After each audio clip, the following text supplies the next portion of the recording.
जगत साक्षी मार्ग प्रगटन परो भानुर्भयो महावीर स्वामी नयन पथगामी भवतु मे। महावीर स्वामी नयन पथगामी भवतु मे। कह रहे हैं, यदि ये चैतन्य, जिनके चैतन्य में, जिनकी आत्मा में मुकुर यानी दर्पण के समान भाव यानी पदार्थ, कैसे हैं वे पदार्थ? तो चित चितः, चैतन्य और अचैतन्य रूप जो पदार्थ हैं वे समम यानी एक साथ, भ्रांति यानी कि स्पष्ट झलकते हैं। अब वे पदार्थ हैं जो द्रव्य हैं वो कैसे हैं, उनमें विशेषता क्या है? तो कहा ध्रुव्य वय जनित, यानी कि जो ध्रुव्य से युक्त हैं, जो वय से युक्त हैं, और जनित यानी कि जो उत्पन्न होने वाले हैं। ध्यान रखिएगा, तीन प्रकार के गुण होते हैं, तीन प्रकार की विशेषताएं पाई जाती हैं द्रव्य में, जिसमें उत्पाद, व्यय और ध्रुव्य पाया जाता है। यानी उनमें उत्पाद भी है, उत्पन्न भी होते हैं, जिनका व्यय भी होता है, और जिनका उत्पाद, व्यय और ध्रुव्य, ध्रुव्य यानी बना रहना, जो हमेशा बने रहते हैं। पर्याय में परिवर्तन तो हो सकता है, परंतु कभी भी वे समाप्त होने वाले नहीं हैं, अंत होने वाले नहीं हैं। इस संसार में कोई भी द्रव्य ऐसा नहीं है जिसका कभी अंत हो सकता है, किसी भी द्रव्य का कभी अंत होने वाला नहीं है। इसीलिए यहाँ पर कहा है कि यदि ये चैतन्य, जिनके चैतन्य यानी जिनकी आत्मा में मुकुर यानी दर्पण के समान जितने भी पदार्थ हैं, जो चैतन्य अचैतन्य पदार्थ हैं, चैतन्य पदार्थ का अर्थ है जीव द्रव्य, और अचैतन्य पदार्थ द्रव्य के अंतर्गत आते हैं धर्म, अधर्म, आकाश, काल और पुद्गल, यानी पांच द्रव्य अजीब हैं। तो जीव द्रव्य और अजीव द्रव्य, इनकी समम यानी सभी प्रकार की जो पर्याय हैं, कैसी पर्याय हैं वो? उत्पाद, व्यय और ध्रुव से युक्त हैं। उनको लसंतोन यानी प्रकट होती हैं। कैसे प्रकट होती हैं? कितना ज्ञान है जिनेन्द्र भगवान के पास?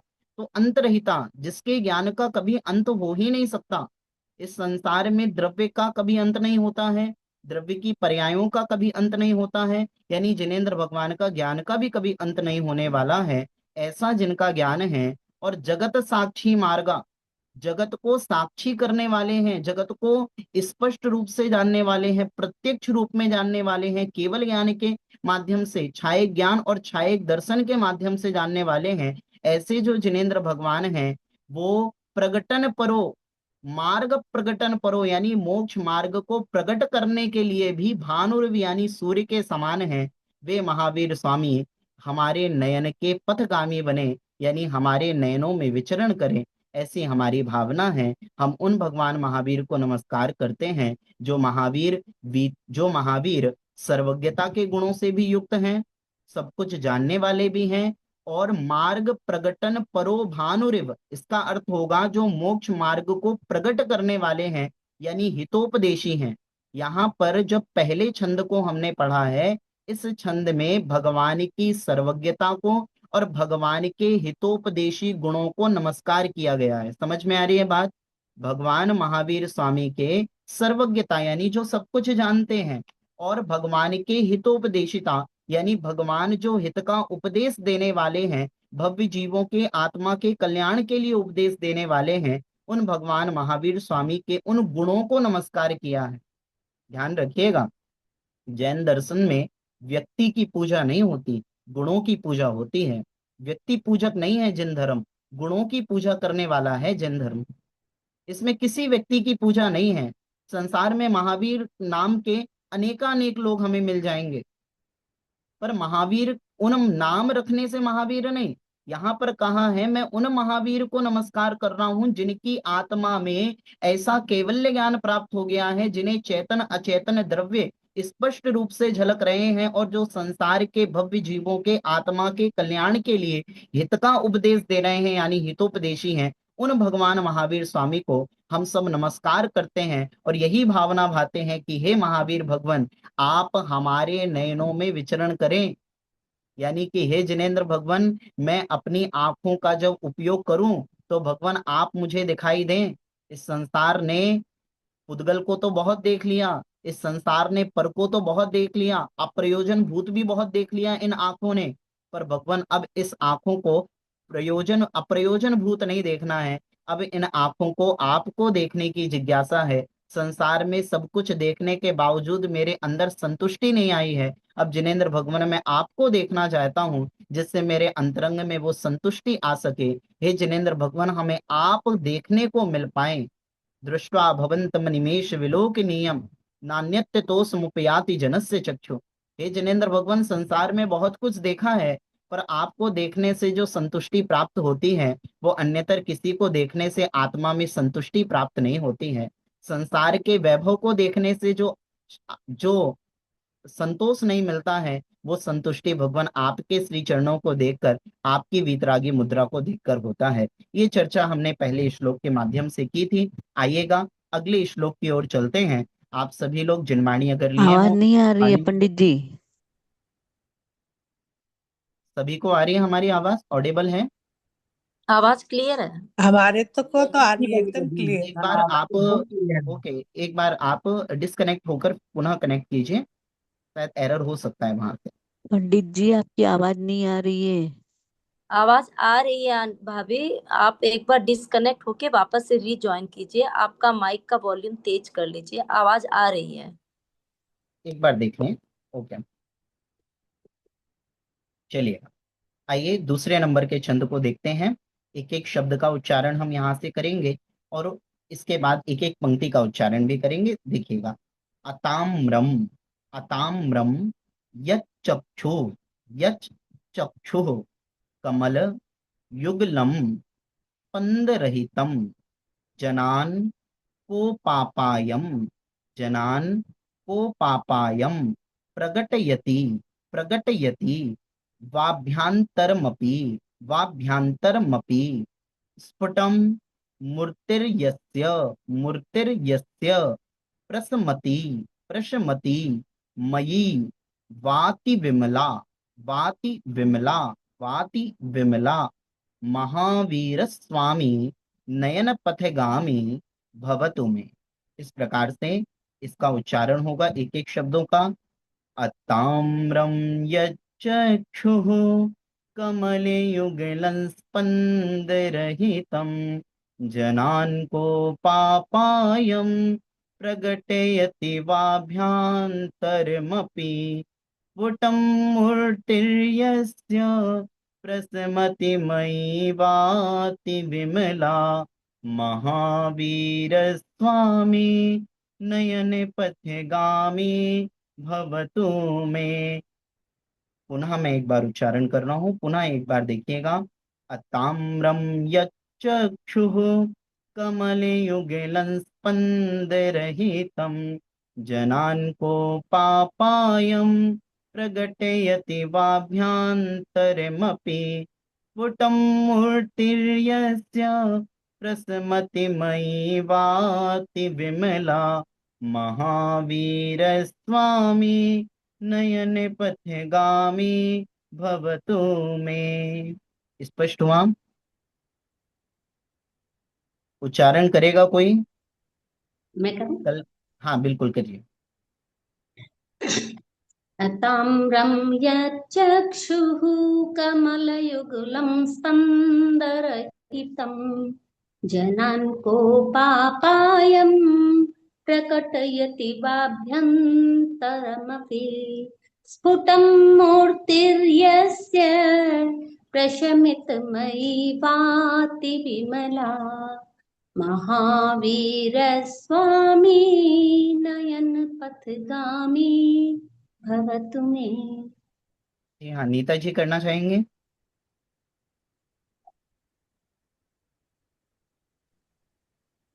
भैया जी, यहाँ पे आपने प्रसमति मई वाति विमला बोला, तो यहाँ हाँ, प्रश प्रशमित प्रश शमित है। ये प्रश्मित होगा। प्रशमित, प्रशमितमयी।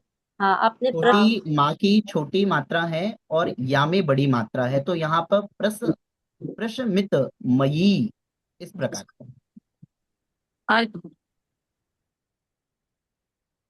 हाँ नीता जी बोलिए। ताम्रं यच्चक्षुः कमलयुगलं स्पन्दरहितं जनान्कोपापायं प्रकटयति वाभ्यन्तरमपि स्फुटं मूर्तिर्यश्च प्रशममितमयी भाति विमला महावीरस्वामी नयन पथगामी भवतु मे। तीसरी पंक्ति को स्पष्ट कीजिए। स्फुटम मूर्तिर्यस्य, मूर्तिर्यस्य प्रशमितमयी, प्रशमितमयी वाति विमला। वापी ता छोटा है तो यहाँ पर ह्रस्व रूप में निकलेगा। 3 प्रकार के शब्द होते हैं, ह्रस्व, दीर्घ और प्लुत। ठीक है, यहाँ पर छोटी मात्रा है तो हमें थोड़ा सा उच्चारण करके उसे छोड़ देना है। प्रस्मितमयी वाति, वाति विमला, विमला। हाँ कोमल जी बोलिए। एक आप सेकेंड, unmute। एक डाउट था, ये कमल युगलन है कि कमल युगलम? कहाँ पर? कमल युगलम म है कि न? युगलम, युगलम। म रहेगा ना? हाँ हाँ, अनुस्वार है। कोमल जी आप अनम्यूट कीजिए अपने आप को। अताम्रं यचक्षुकमलयुगलं स्पन्दरहितं जनान् कोपापायं प्रकटयति वाभ्यन्तरमपि स्फुटं मूर्तिर्यस्य प्रशमितमयी वाति विमला महावीरस्वामी नयनपथगामी भवतु मे। उच्चारण में एक बात ध्यान रखिएगा, जब हम आधा अक्षर अगर पीछे होता है तो वो संयुक्ताक्षर हो जाता है। अगर हम वा को बोलेंगे और अभ्यंतर अलग बोलेंगे तो वो बनेगा नहीं। ऐसा बोलना है वाभ्यंतर, वाभ्यंतर, वाभ्यंतर।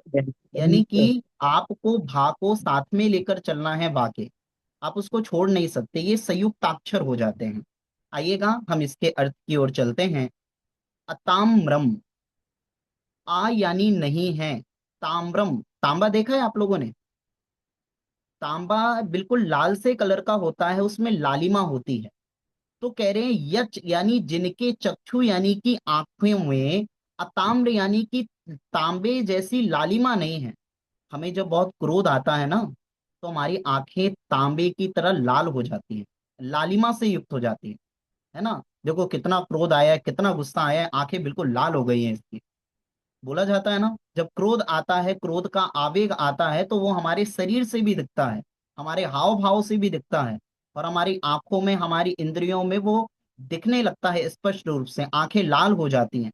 तो कह रहे हैं आ यानी नहीं है, ताम्र यानी कि लालिमा युक्त, यत चक्षु यानी जिनकी चक्षु, यानी जिनकी चक्षु लालिमा युक्त नहीं है, और कमल युगलम, कमल यानी कि जिनके कमल रूपी, युगलम यानी कि दो, युगल का अर्थ होता है साथ में, क्या है, जिनकी आंखें जो कमल रूपी आंखें हैं उनमें अताम्र यानी कि लालिमा नहीं है। कौन सी लालिमा नहीं है? ये क्रोध रूपी लालिमा नहीं है। समझ में आ रही है बात? जिनकी आंखों में क्रोध रूपी लालिमा नहीं है, और स्पंद रहितम, जिनकी आंखों में, नयनों में स्पंद नहीं होता, स्पंदन नहीं होता, यानी कि हमारी आंखों में पलकें झपकती हैं, पर हमारे जनेंद्र भगवान की आंखों में किसी प्रकार का स्पंदन होता है क्या? कोई परिस्पंदन है? कोई परिस्पंदन नहीं है। अच्छा क्यों नहीं होता परिस्पंदन, कोई बताएगा? क्यों नहीं होता जिनेंद्र भगवान की आंखों में परिस्पंदन क्यों नहीं होता? अतिशय है उनका। हाँ अतिशय, 34 अतिशय में एक अतिशय। नासा दृष्टि। देखिए, जिन्हें जब केवल्य ज्ञान की प्राप्ति हो जाती है तो ये औदारिक शरीर परमौदारिक शरीर में बदल जाता है। परमौदारिक शरीर में किसी प्रकार के स्पंदन आदि नहीं होते हैं, ठीक है ना? तो उनकी आंखों की पलकें कभी झपकती नहीं है, दृष्टि होती है नासाग्र। नासाग्र ही दृष्टि क्यों होती है? यानी भगवान की आंखों को अगर आप गौर से देखेंगे, जब उनके इस मूर्ति को देखेंगे, उनकी छवि को देखेंगे, तो भगवान की आंखें नाक की ओर नासाग्र होती हैं, यानी पूरी खुली भी नहीं होती और पूरी बंद भी नहीं होती। उसका कारण कोई बताएगा? भगवान की आंखें पूरी खुली क्यों नहीं होती और पूरी बंद क्यों नहीं होती? नासाग्र दृष्टि का कारण क्या है? रोज भगवान को देखते हैं अपन। संसार से रोज। वो अपनी हाँ।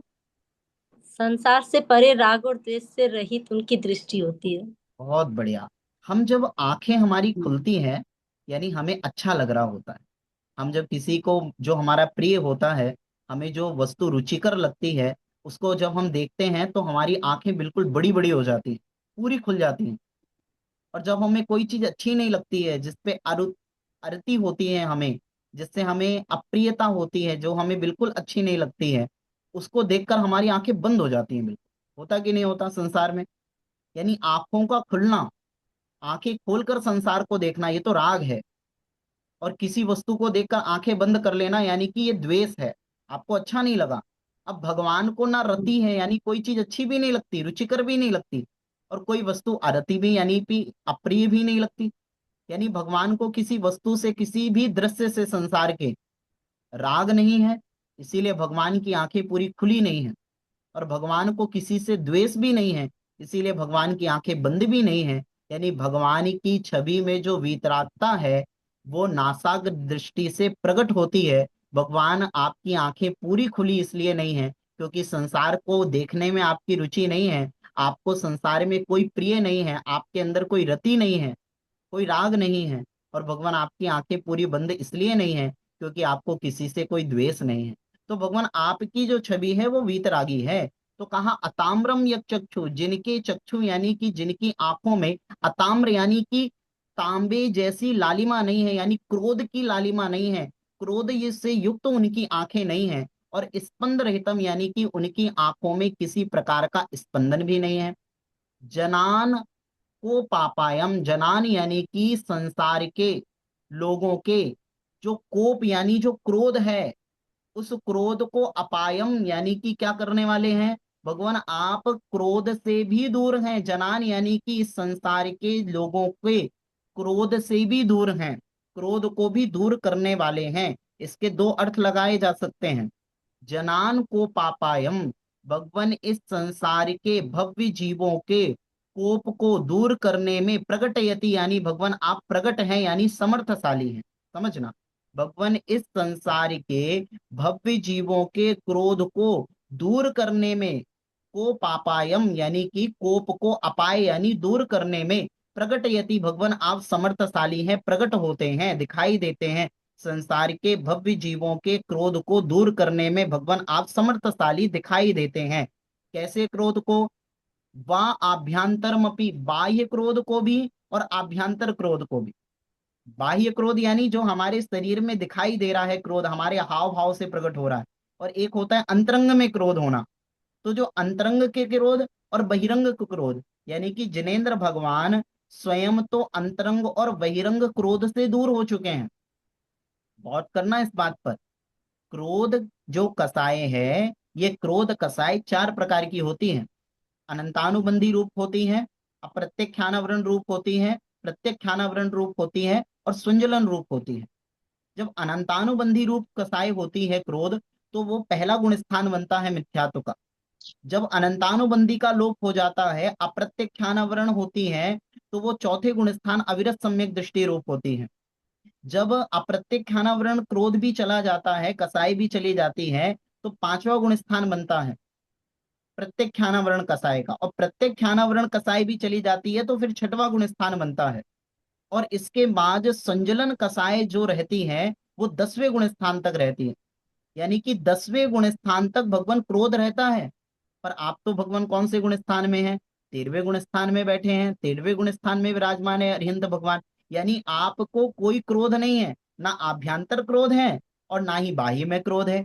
ना आपका शरीर में किसी प्रकार का क्रोध इंगित हो रहा है, ना ही दिखाई दे रहा है, और ना भगवान आपके अंतरंग में किसी के प्रति कोई द्वेष भाव है।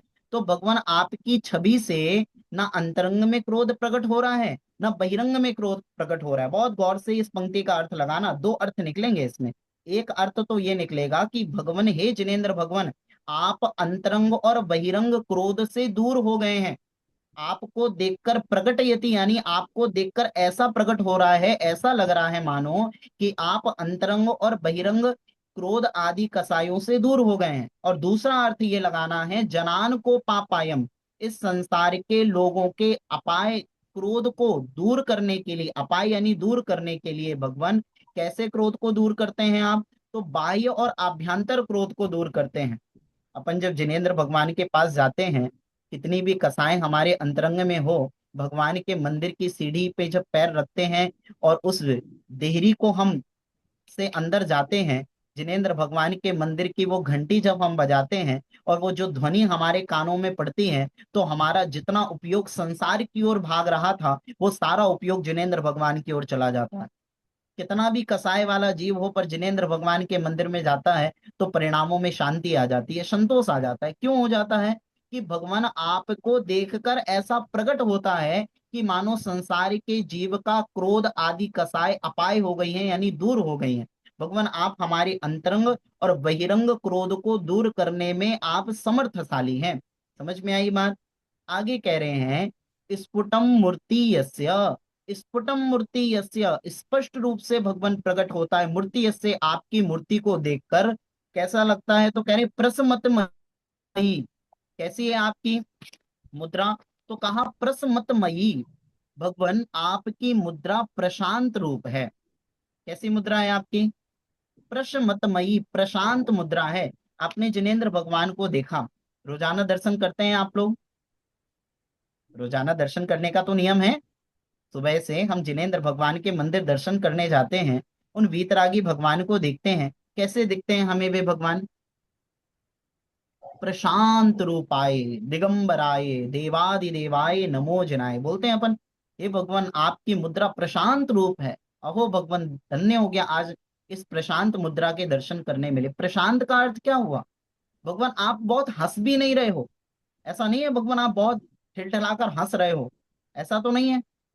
ऐसी मुद्रा दिखी क्या भगवान की?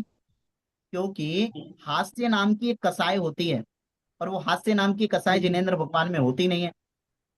16 प्रकार की तो होती है, अनंतानुबंधी, प्रत्याख्यान, अप्रत्याख्यान और संजुलन।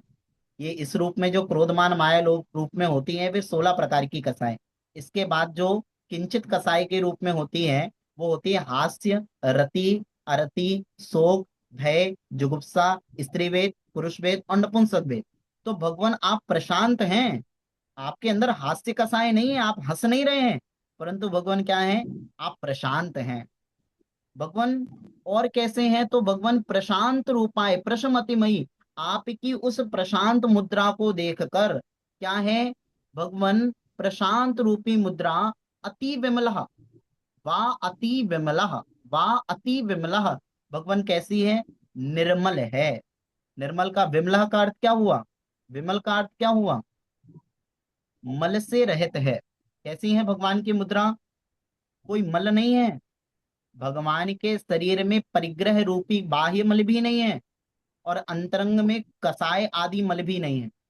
जिनके अंतरंग में भी मल नहीं है और बहिरंग में भी मल नहीं है, जो अंतरंग और बहिरंग से विमल हो चुके हैं, निर्मल हो चुके हैं, पवित्र हो चुके हैं, जिनकी प्रशांत रूप मुद्रा है, शांत रूप मुद्रा है, और जिनकी शांत रूप मुद्रा को देखकर, मूर्ति को देखकर, जनान को पापायम, संसार के जो लोग हैं उनके क्रोध आदि भी पाए यानी दूर होते हैं, दूर होते हुए प्रकट होते हैं। कैसे दूर होते हैं? वाय आभ्यंतरम अपि, अंतरंग और बहिरंग क्रोध आदि दूर होते हुए दिखाई देते हैं।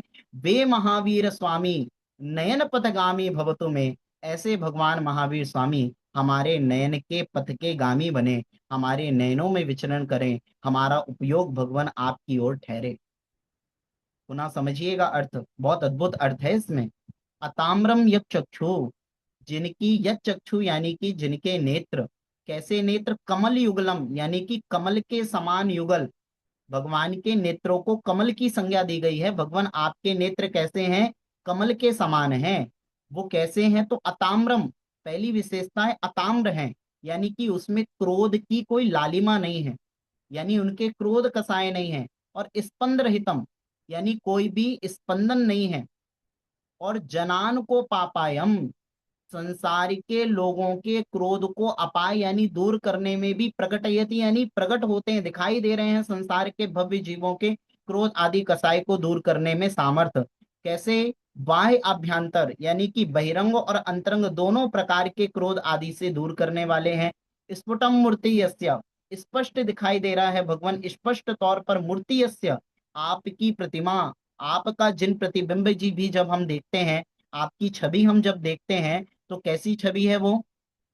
प्रशमितमयी। भगवान कैसी है?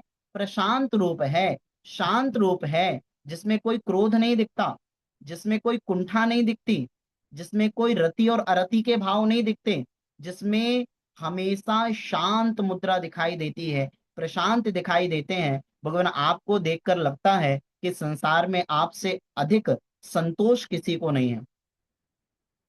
हमारे चेहरे थोड़े थोड़े समय पे लटक जाते हैं, भगवान का लटका हुआ चेहरा देखा कभी? कभी भगवान को किसी प्रकार से अरती हुई हो? आज भगवान तो मुस्कुरा ही नहीं रहे हमारे, आज तो हमारे भगवान मुरझाए हुए हैं। भक्त मुरझा जाता है, भगवान कभी नहीं मुरझाते। भगवान बैठे हैं, प्रशांत रूप में हैं, शांत रूप में हैं।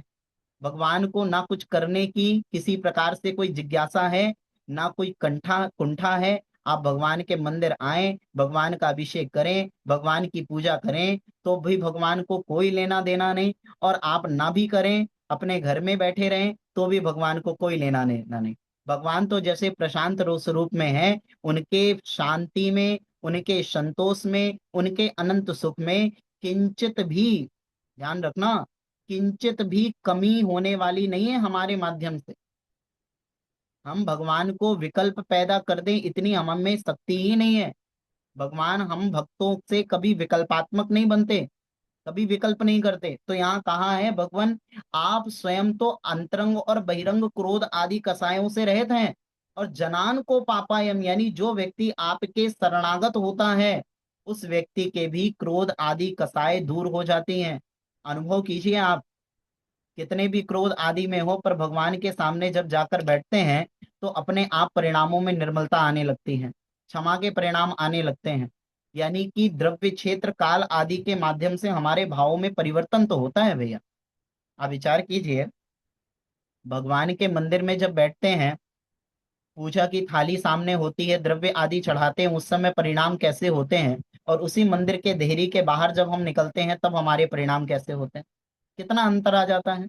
तो भगवान के औरा, भगवान के होने से उस स्थान की वर्गणाएं इतनी पवित्र हो गई हैं कि भगवान क्रोधी से क्रोधी व्यक्ति भी अपनी कसायों को दूर करके आपकी भक्ति और पूजा में लग जाता है। रावण दुनिया में कितना भी असभ्य व्यक्ति रहा होगा, कितना भी क्रोधी रहा होगा, कितना भी मानी रहा होगा, परंतु वो इतना पापी व्यक्ति भी, इतना क्रोध और मान से युक्त व्यक्ति भी जब जिनेंद्र भगवान की भक्ति करता है तो वो भी शांत हो जाता है।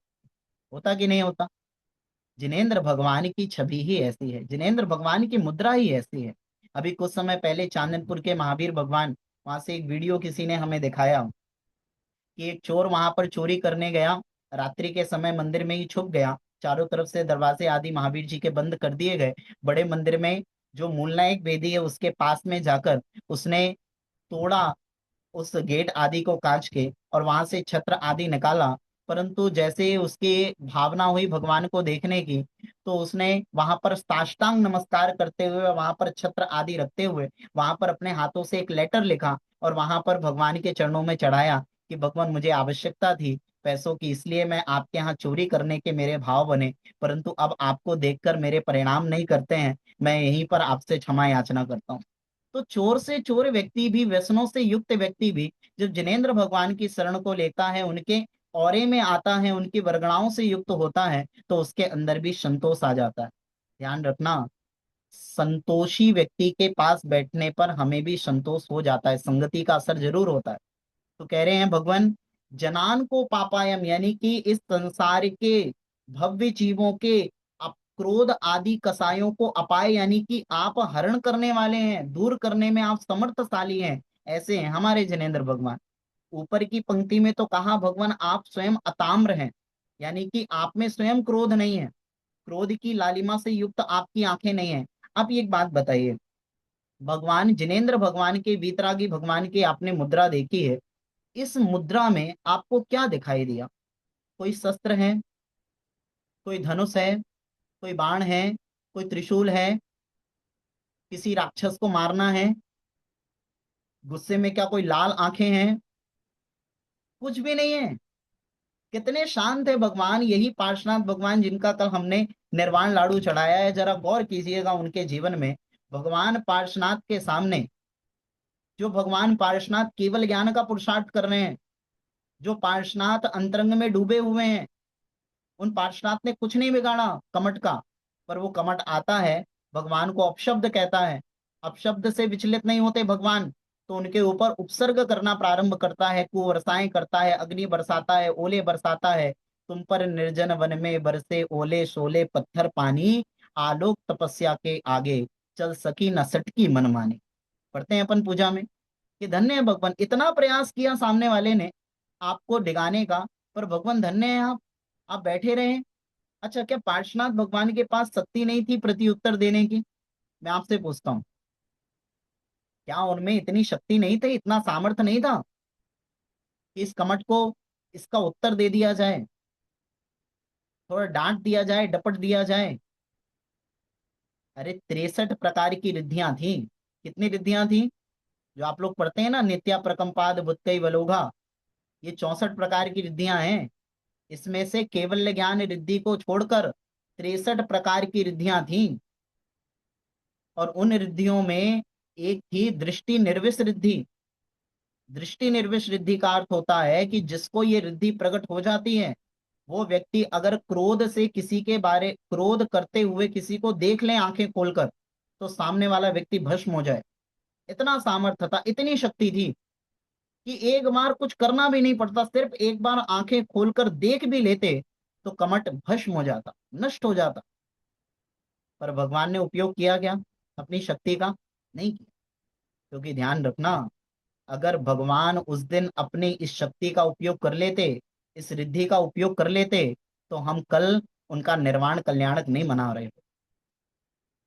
महान व्यक्ति वो नहीं है जो युद्धों में जीत जाए। महान व्यक्ति वो नहीं है जो राक्षसों को मार दे।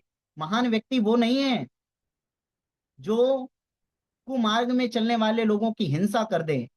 महान व्यक्ति तो वो है जो सबको क्षमा कर दे और अपने क्षमा के भाव से दुनिया को जीत ले। अब हुआ क्या, थोड़ा सा चलिएगा उस बैकग्राउंड में कि एक समय कमट क्रोध कर रहा है और भगवान अपने शांत मुद्रा में बैठे हुए हैं। अब भगवान के मन में भी ये भाव नहीं है कि देखो कितना पापी व्यक्ति है, कितना दुरात्मा व्यक्ति है, कितना पाप कर रहा है, मैंने इसका क्या बिगाड़ा था, मैं तो अपने अंतरंग में डूबा हुआ हूँ, मैं तो अपने ध्यान में लगा हूँ, वीतरागी मुनि हूँ, और मेरे ऊपर ये पाप कर रहा है, मेरे ऊपर ये उपसर्ग कर रहा है, ना जाने क्या इसकी गति होगी। कभी नहीं सोचा उन्होंने। उन्होंने क्या कहा? अहो भाग्य कमट, तू मेरा कितना उपकारी है। क्या भावना थी उनकी? अहो कमट, कितना उपकारी है तू मेरा। अगर तुम नहीं आते, तुम उपसर्ग नहीं करते, तो ना जाने इन कर्मों को काटने में कितना समय लग जाता। तुमने उपसर्ग किया और उपसर्ग के माध्यम से इनको मैंने समता पूर्वक जो मैं सहन कर रहा हूं, इसके माध्यम से मेरे कर्मों की निर्जरा कितनी तीव्र हो रही है। ये भाव है, ध्यान रखना। उनके अवगुणों को नहीं देखा, दोषों को नहीं देखा, अपितु उसको उपकारी माना कि आप तो मेरे कर्म की निर्जरा में कार्यकारी हो रहे हैं, आप कर्म निर्जरा में सहकारी हैं, दुश्मन नहीं है कमठ। अपितु मेरे कर्म निर्जरा में मेरी सहायता कर रहा है, मेरे केवल ज्ञान की प्राप्ति के लिए आप सहायक हो। और गजब ये हुआ कि जो कमठ थोड़ी देर पहले भगवान पर उपसर्ग कर रहा था, जब हमारे पार्श्वनाथ भगवान को केवल ज्ञान की प्राप्ति हुई और उनका समोषण लगा, तो उस समोषण में सबसे पहले सम्यक दर्शन की अगर किसी ने प्राप्ति की तो उसी कमठ ने की जो थोड़ी देर पहले भगवान के ऊपर उपसर्ग कर रहा था। विचार करने वाली बात है, भगवान क्रोध नहीं कर रहे हैं। भगवान इतने क्षमाशील हैं कि जिसके अंदर क्रोध के भाव हैं वे भी सम्यक दर्शन में बदल गए। भगवान का वही सबसे बड़ा भक्त हो गया जो पार्श्वनाथ को अभी तक दुश्मन मान रहा था, वही सबसे बड़ा भक्त बन गया। ये है क्षमा का उपयोग। इसीलिए तो कहा है क्षमा वीरस्य भूषणम। युद्ध लड़ना बड़ा आसान है, क्रोध कर देना बड़ा आसान है, प्रकट कर देना क्रोध बड़ा आसान है, परंतु उस क्रोध को जीत लेना, क्षमा का दान कर देना, और सबसे बड़ी बात है प्रति उत्तर देने की सामर्थ होने के बावजूद भी क्षमा कर देना, ये कमजोरी वाली क्षमा नहीं है कि साहब हमें सामने वाले से लड़ने की शक्ति नहीं है इसीलिए अपन ने क्षमा कर दिया। एक लाइन लगी हुई थी, उस लाइन में धक्का आ रहा था पीछे से, तो 2-3 बार धक्का लगा तो इसने पीछे मुड़कर देखा गौर से सामने वाले को और कहा 2 थप्पड़ लगाऊंगा। और जब गौर से उसके शरीर को देखा तो इतना बड़ा शरीर था। बोले क्या करेगा? बोले साहब कुछ नहीं करूंगा। बोले क्यों? तो 2 थप्पड़ मारने वाला था। बोले नहीं नहीं नहीं, मजाक कर रहा था। अब मजाक क्यों कर रहा था? क्योंकि सामर्थ्य नहीं था। अगर कोई कमजोर होता तो हमारा क्रोध व्यक्ति की शक्ति को देखकर कमजोर हो जाता है। कमजोरों के सामने हम क्षमा नहीं करते, परंतु कहाँ क्षमा कर देते हैं? जो हमसे बलशाली होता है उसको क्षमा कर देते हैं। पर क्षमा वास्तविकता में क्या है कि शक्ति है, सामर्थ्य है, और उसके बावजूद भी क्या कर दिया? क्षमा कर। विचार करो, यशोधर मुनिराज नाम सुना है सभी ने?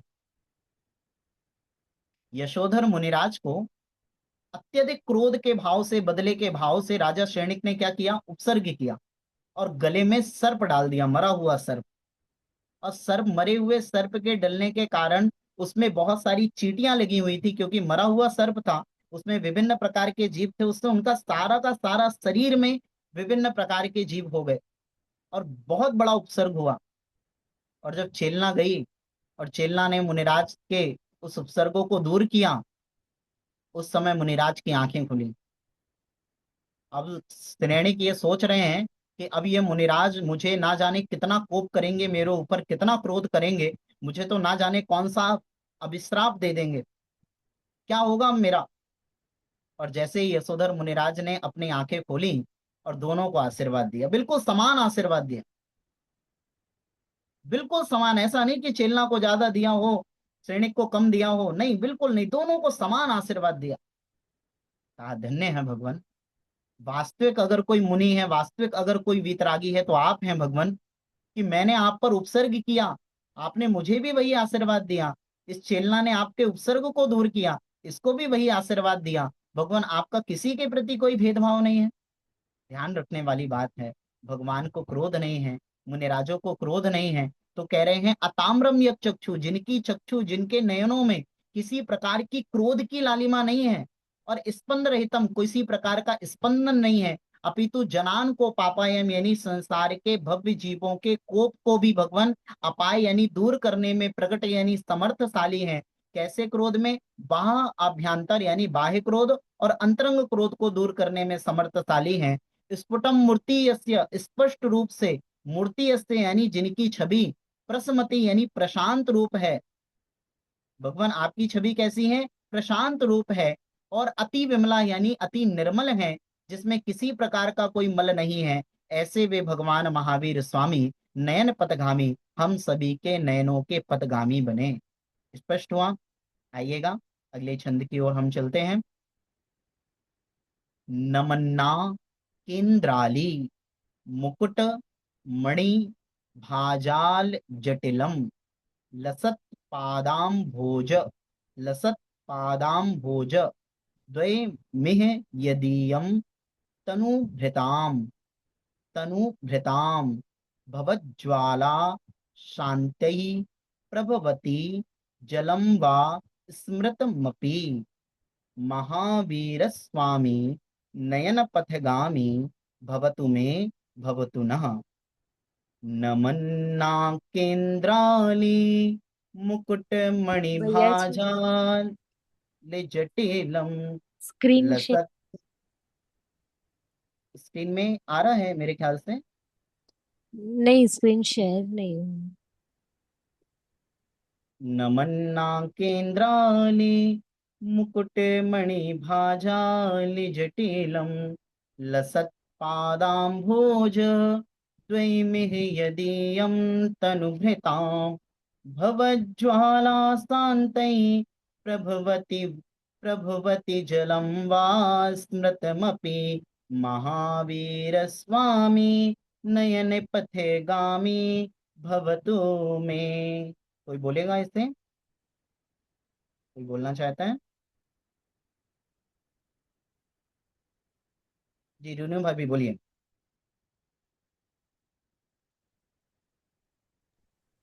मुझे बोल रहे भैया जी। हाँ हाँ बोलिए। नमन नाकेन्द्राली मुकुटमणिभाजाल जटिलं लसत्पादाम्भोजद्वयमिह यदीयं तनुभृतां भवज्ज्वाला शान्ते प्रभवति जलं वा स्मृतमपि महावीर स्वामी नयनपथगामी भवतु मे। आइए अगले क्रम में बोलेंगे।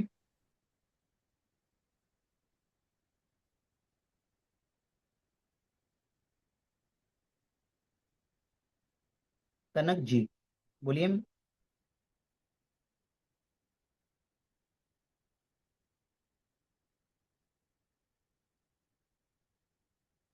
पंडित जी स्क्रीन शेयर करो ना। नहीं, मेरे पास स्क्रीन नहीं हाँ है। हाँ मैं वही कर रहा आता हूँ। नहीं है स्क्रीन पे। अच्छा।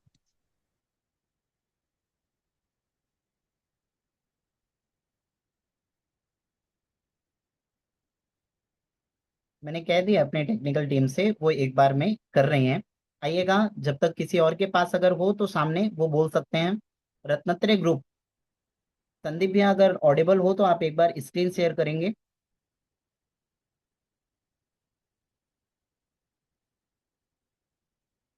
जी कल्पना जी, आपके पास अगर हो तो आप बोल सकते हैं। कोमल जी आप भी बोल सकते हैं। जो भी हैंड रेस कर रहे हैं आप बोलिए। नमन्ना केन्द्राली मुकुटमणिभाजाल जटिलं लसत्पादाम्भोज द्वयमिह यदीयं तनुभृतां भवज्ज्वाला शान्ते प्रभवति जलं वा स्मृतमपि महावीरस्वामी नयनपथगामी पथगामी भगवती। भवतु मे। आप सभी से निवेदन है, अगर आप लोग चैट पे अगर जाएंगे तो वहां पर डॉक्यूमेंट्स में है, आप लोग एक बार उसे खोल सकते हैं यहाँ से भी, है ना? आपको सामने मिल जाएगा।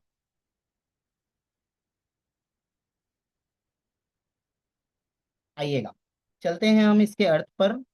नमन्ना केंद्राली कह रहे हैं, नमन यानी नमस्कार करते हुए। अब कौन नमस्कार कर रहे हैं? श्वेता जी ने हैंड रेस किया है, आप बोलना चाहते हैं, बोलिए जरा। नमन्नाकेन्द्राली मुकुटमणिभाजालजटिलं लसत्पादाम्भोजे द्वयमिह यदीयं तनुभृतां भवज्ज्वाला शान्ते प्रभवति जलं वा स्मृतमपि महावीरस्वामी नयनपथगामी भवतु मे। बहुत अच्छी, चलिएगा देखेंगे एक बार। नमन यानी नमस्कार करते हुए। अब कौन नमस्कार कर रहा है? तो कह रहे हैं नाक। नाक यानी इंद्र। देखिए जो शब्द आपको नमन्ना केंद्राली शब्द है, इसको तोड़ना है। सबसे पहले नमन शब्द निकलेगा, ठीक है? तो नमन करते हुए यानी नमस्कार करते हुए कौन कर रहा है? तो नाक। नाक शब्द निकलेगा, और का में जो एक ही मात्रा है वो इंद्राली शब्द निकल जाएगा, ठीक है ना? तो कह रहे हैं नमन यानी नमस्कार करते हुए। कौन नमस्कार कर रहा है? तो नाक। नाक का अर्थ होता है स्वर्ग के देवता। जो स्वर्ग है उसका अर्थ होता है नाक। आप लोग अगर इष्टोपदेश पढ़ा हो तो आता है वहां पर श्लोक, नाके नाको कसाम सौख्यम नाके नाको कसामेवा। यानी कि नाक यानी स्वर्ग। हमारे जो इंद्री संबंधी नाक नहीं, नाक यानी हमारे जो इंद्र हैं उनके लिए स्वर्ग हैं, उन स्वर्गों के लिए यहाँ पर नाक शब्द का उपयोग का है। तो नमन यानी नमस्कार कर रहे हैं स्वर्ग के। कौन? इंद्र। इंद्राली, इंद्रगण जो हैं वो नमस्कार कर रहे हैं। कैसे कर रहे हैं? इंद्राली। इंद्राली का अर्थ होगा यहाँ पर पंक्तिबद्ध होकर। जिनेन्द्र भगवान को जो नमस्कार कर रहे हैं वो कौन कर रहे हैं? नाक यानी स्वर्गों के इंद्रगण। कैसे कर रहे हैं? पंक्ति लगाकर, यानी पंक्तिबद्ध होकर।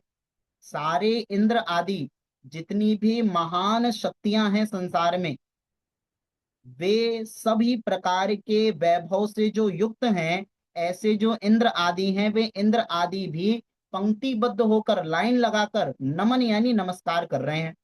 ठीक है। और नमस्कार करते हुए मुकुटा यानी उन्होंने जो मुकुट पहन रखा है, सभी इंद्रों के मस्तक पर क्या है, मुकुट है। और उन मुकुटों में मणि यानी मणियां लगी हुई हैं। उन मुकुटों में विभिन्न प्रकार की मणियां लगी हुई हैं।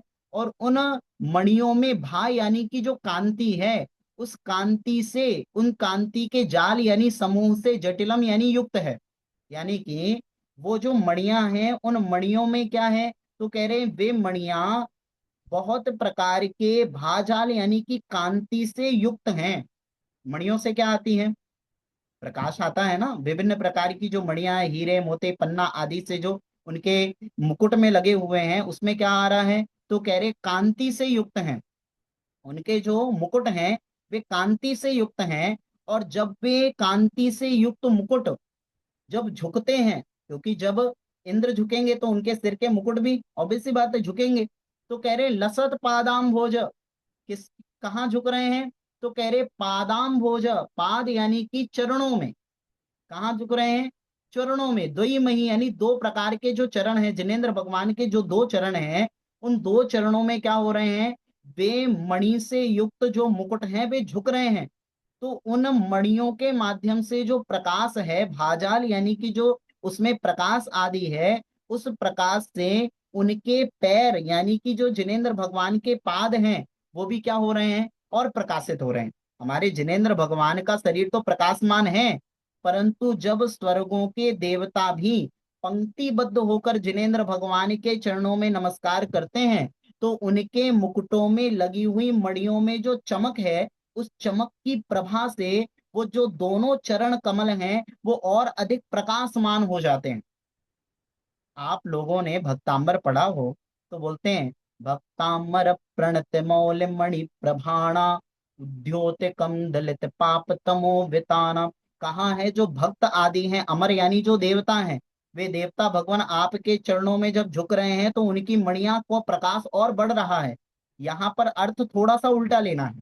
वहां पर उन्होंने कहा था कि भगवान जब देवता आपके चरणों में झुकते हैं तो झुकने के कारण आपके चरणों की कांति से उनके मणियों की कांति बढ़ जाती है। ये भक्तांबर में पहले छंद का अर्थ है। और यहाँ पर जो अर्थ लगाना है वो है कि भगवान मुकुटमणि भाजाल जटिलम, यानी कि उनके मुकुटों में मणियों की जो बहुत विभिन्न प्रकार की प्रभा है, यानी कि बहुत प्रकार का प्रकाश समूह है, उस प्रकाश समूह के आपके चरणों में झुकने के कारण आपके जो चरण युगल हैं वो और अधिक शोभायमान हो रहे हैं, और अधिक उसकी प्रभा बढ़ रही है।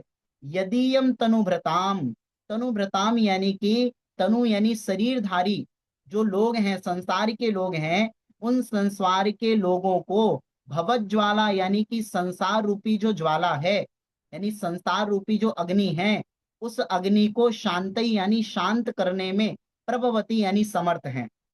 भगवान कैसे हैं आप, भगवान हे जिनेन्द्र भगवान, जिनके चरणों में पंक्तिबद्ध होकर स्वर्गों के देवता नमस्कार कर रहे हैं, उस नमस्कार करते समय उन देवताओं के मुकुटों की मणियों की प्रभा से जिनके चरण कमल और अधिक प्रकाशित और शोभायमान हो रहे हैं, ऐसे जिनेन्द्र भगवान तनुभृताम यानी कि इन मनुष्य शरीर तनधारी लोगों के लिए भवज्वाला, भवज्वाला यानी कि इनके संसार रूपी अग्नि को शांति यानी शांत करने में प्रभवती यानी कि समर्थशाली हैं। पर वो भवत ज्वाला शांत होगी कैसे, संसार रूपी अग्नि शांत होगी कैसे, तो आगे कह रहे हैं जलम यानी जल से। कौन से जल से होगी, जैसे अगर अग्नि लग जाए जंगल में, जंगल में बहुत बड़ी अग्नि लग जाए जिसको हम कहते हैं दावानल, तो जंगल में जब आग लग जाती है, दावानल हो जाती है, तो उसको बुझाने में समर्थशाली कौन है, क्या फायर ब्रिगेड से वो अग्नि बुझ जाएगी। संसार ये अपने कमरे में आग लग जाए, बिल्डिंग में आग लग जाए तो फायर ब्रिगेड से बुझ सकती है, पर अगर जंगल में सूखे बांस जो होते हैं उनके घर्षण करने से जो अग्नि लगती है, और वो एक बहुत बड़े जंगल में जब लग जाती है तो उसे कोई बुझा नहीं सकता। फिर वो कैसे बुझती है, तो कह रहे हैं जलम यानी कि जो बारिश होती है, उस बारिश के माध्यम से क्या होती है, वो अग्नि शांत होती है। जब तक बारिश नहीं होगी तब तक वो जंगल की आग शांत नहीं होगी। तो कह रहे हैं भगवान भवज्ज्वाला शांतई, मेरे संसार रूपी ज्वाला को, अग्नि को शांतई यानी शांत करने में, बुझाने के लिए प्रभवती आप समर्थशाली हैं। कैसे हैं? जलम, जल के समान है। क्या है जल के समान? तो कह रहे हैं स्मृतमपि, आपका स्मरण। भगवान आपके उन दो चरण कमलों का स्मरण ही मेरे संसार रूपी ज्वाला को शांत करने में जल के समान समर्थशाली है। स्पष्ट हुआ अर्थ? जिनेंद्र भगवान के जिन दो चरण कमलों पर कौन झुक रहे हैं? देवता झुक रहे हैं। वे दोनों चरण कमलों का स्मरण करने से मेरे अंतरंग में जो क्या है, मेरे अंतरंग में विभिन्न प्रकार की भवत ज्वाला है, संसार रूपी ज्वाला है, क्रोध मान माया लोभ की जो ज्वाला है, पापों की जो ज्वाला है, व्यसनों की जो ज्वाला है, भगवान वे सारी ज्वाला भगवान क्या हो जाएगी? आपके स्मरण रूपी जल से दूर होने वाली है। स्मरण से दूर करने में आप समर्थशाली हैं। ऐसे महावीर स्वामी, वो महावीर स्वामी नयन पथगामी, हमारे नयनों के पथगामी बने, हमारे नयन पथ में विचरण करें। स्पष्ट हुआ? पुनः एक बार अर्थ देखिएगा। नमन्ना केंद्राली कहा गया है कि नमन करते हुए स्वर्गों के जो इंद्रों की पंक्तिबद्ध, यानी पंक्तिबद्ध होकर जो इंद्र आपके चरणों में नमस्कार कर रहे हैं, वो मुकुटमणि यानी कि मुकुट सहित हैं। और उस मुकुट की जो मणियां हैं, उस मुकुट की जो मणियां हैं, उस मणि में भाजाल जटिलम यानी कि प्रकाश का समूह है, यानी प्रकाश पुंज है। तो उस प्रकाश पुंज से लसत पादाम भोज, उनके जो चरण हैं, चरण कमल यानी जिनेंद्र भगवान के जो दो प्रकार के द्वैमयी यानी दो प्रकार के चरण कमल हैं, उसकी शोभा और अधिक बढ़ रही है।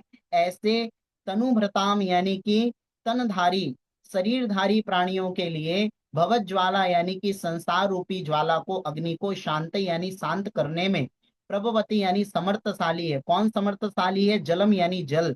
कौन सा जल? स्मृतमपि, आपके स्मरण रूपी जो जल है, आपकी स्मरण रूपी जो जल है, आपकी भक्ति रूपी जो जल है, उस जल के माध्यम से मैं अपनी संसार रूपी ज्वाला को शांत कर सकता हूँ। ध्यान रखना भैया, अगर हम अपने उपयोग में जिनेंद्र भगवान को लाएंगे तो क्रोध ठहरेगा नहीं, मान ठहरेगा नहीं, माया क्रोध आदि कसाई ठहरेंगे नहीं। क्योंकि जहां जिनेंद्र भगवान ठहर रहे हैं वहां पर व्यसन नहीं ठहर पाएंगे, वो रुकेंगे ही नहीं। अपन पढ़ते हैं ना, भगवान आपके दर्शन करने से हमारे पाप क्या होते हैं? ना चिरम तिष्ठते पापम छिद्र हस्ते यथोदकम। ये पंक्ति सुनी है आप लोगों ने? ना चिरम तिष्ठते पापम छिद्र हस्ते यथोदकम। कहाँ है ये पंक्ति? कब आती है ये पंक्ति?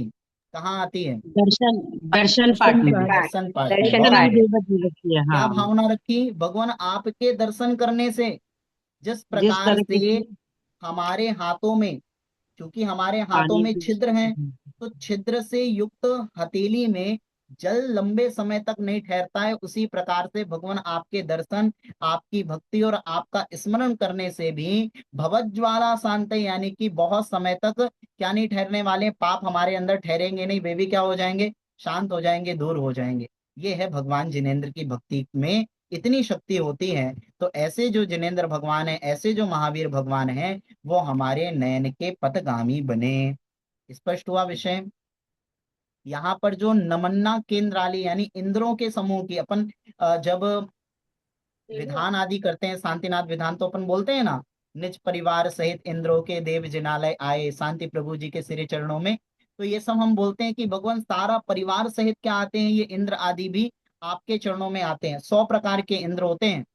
भवनालय 40, बिंतर देवान होंटी 32, कप्पामर 24, चंदो सूरो नरो तिरियो। ऐसे 100 प्रकार के जो अति वैभवशाली इंद्र हैं, भगवान देविंद विंद वंदम, उन देवों के, इंद्रों के समूह के माध्यम से भगवान आप पूजनीय हैं, आपको पूजा जाता है। तो ऐसे उन देवताओं के माध्यम से जो पूज्य हैं, वे जिनेंद्र भगवान का स्मरण करके मैं अपनी संसार रूपी ज्वाला को भी दूर करता हूँ। और भगवान ऐसे वो भगवान महावीर स्वामी मेरे नयन के पथगामी बने रहे, यही मेरी भावना है। स्पष्ट हुआ विषय? हमने आज 2 छंद पढ़े हैं। इन 2 छंदों में बहुत गौर कीजिएगा। जो हमने यदि ये चैतन्य वाला श्लोक पढ़ा था, इसमें हमने भगवान के सर्वज्ञता के गुणों को और भगवान के हितोपदेशी गुणों को नमस्कार किया था। जब हमने कहा था यदि ये चैतन्य मुकुर इव भावास चित्ता, यानी कि जिनके ज्ञान में सभी प्रकार के पदार्थ चेतन अचेतन पदार्थ स्पष्ट झलकते हैं, यानी कि जो वीतरागी हैं। और आगे हमने कहा था प्रगटन परो, यानी कि मार्ग प्रकटन करो, यानी कि जो मोक्ष मार्ग को प्रकट करने वाले यानी हितोपदेशी हैं। जगत को साक्षी यानी कि सर्वज्ञ हैं, और मार्ग प्रकटन करो यानी कि हितोपदेशी हैं। इन दोनों दो गुणों को नमस्कार किया। जो हमने दूसरे नंबर का छंद पढ़ा, इसमें कहा है अताम्रम यक चक्षु, यानी भगवान आप में कोई क्रोध आदि कसाय नहीं है, यानी अब भगवान की वीतरागता को नमस्कार किया। सच्चे देव के तीन गुण होते हैं, वीतरागी, सर्वज्ञ और हितोपदेशी। तो दो गुणों के रूप में तो हमने पहले छंद में नमस्कार कर लिया, दूसरे छंद में हमने भगवान के वीतरागी गुणों को नमस्कार किया, और तीसरे छंद में हमें बताया गया कि हे जिनेन्द्र भगवान, आपकी भक्ति सिर्फ हम मनुष्य नहीं करते, ये इंद्र आदि भी आपके चरणों में ही पड़े हुए हैं। जिनके पास संसार के सभी प्रकार के भोग की सामग्री है, जो संसार में सर्वाधिक पुण्यशाली जीव हैं, वे पुण्यशाली जीव भी भगवान आपके चरणों में पड़े हुए हैं। इसीलिए भगवान, मैं भी आपके चरणों का स्मरण करके अपने संसार रूपी ताप को दूर करने आया हूँ, ये मेरी भावना है। स्पष्ट हुआ? तो तीन छंदों को हमने कंप्लीट किया है। किसी का कोई प्रश्न हो तो आप प्रश्न पूछ सकते हैं।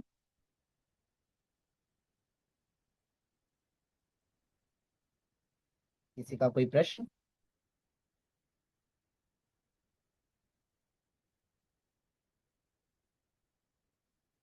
चलिए, तो तीन छंद हमने यहाँ पर कर लिए हैं। अगली क्लास में हम चौथे छंद को देखेंगे। यदर्चा भावेना बहुत अच्छा छंद है, और इसमें भावना भी बहुत अच्छी है। महावीर अष्टक के प्रत्येक छंद में और प्रत्येक शब्दों में बहुत शक्ति है। देखिए, स्तुति हमारे लिए निमित्त है, इनके जब अर्थ हमारी दृष्टि में आते हैं, और जब अर्थ के माध्यम से अर्थ को लगाते हुए जब हम पढ़ेंगे, अब जैसे आपने तीन छंद पढ़ लिए, अब जब भी अब भगवान के सामने जाएंगे और उनकी वीतरागी छवि को देखकर इन छंदों को पढ़ेंगे, और एक एक शब्द का अर्थ आपकी आंखों में झूलता रहेगा, तो आपका आनंद उत्तरोत्तर बढ़ता चला जाएगा। बिना अर्थ के पढ़ना और अर्थ जानने के बाद विषय वस्तु को पढ़ना, दोनों में बड़ा अंतर आ जाता है। तो हमारा पुण्य इससे और अधिक बढ़ता है। पहले हमें जो पुण्य मिल रहा था वो सिर्फ क्रियाओं का मिल रहा था, अब हम क्रियाओं के साथ वैसे भाव भी बना पा रहे हैं, तो निश्चित रूप से हमें पूर्ण रूप से पुण्य मिल पाएगा। इसीलिए आप सभी इसका रिवीजन करते चलें, इन अर्थों को भी देखते चलें। किसी का प्रश्न हो कोई तो पूछ सकते हैं। चलिए, समझ में आ रहा है आप लोगों को? जी भैया जी, बहुत सुंदर। चलिए, अच्छी बात। आइएगा, जिनवाणी स्तुति करेंगे। शास्त्री पठन में मेरे द्वारा यदि जो कहीं गई, प्रमाद से कुछ अर्थ वाक्य पद मात्रा छूट गई, सरस्वती मेरी उस त्रुटि को कृपया क्षमा करें, और मुझे कैवल्य धाम में माँ अविलंब धरे, और मुझे कैवल्य धाम में माँ अविलंब धरे। 9 बार नमो।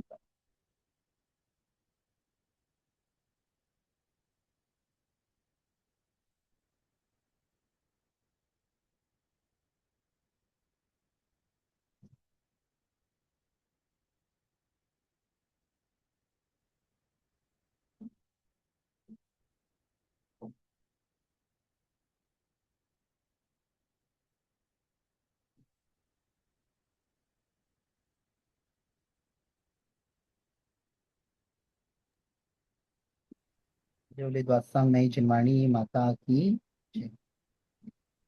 सभी को जय जिनेन्द्र। जय जिनेन्द्र भैया जी, नमो नमः।